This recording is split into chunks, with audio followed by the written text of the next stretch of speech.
Ito nga pala ang T-Plex. Ito yung road trip namin last July na hindi ko pa na-upload.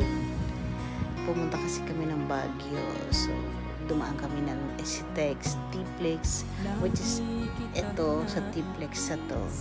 Alam nyo naman kung anong itsura or yung hindi pa pamilya sa T-Plex.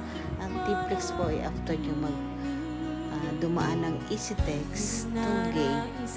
Kung gusto nyo mas mabilis yung biyahe nyo at hindi nyo kailangan magbiyahe ng 8 hours going to Baguio, mag T-Plex kayo dire-diretso hanggang Rosario.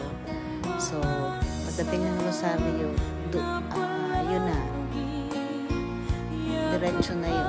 Ang susunod nun, papasok na ng Baguio. So, wala na yung ganun kahabang daan.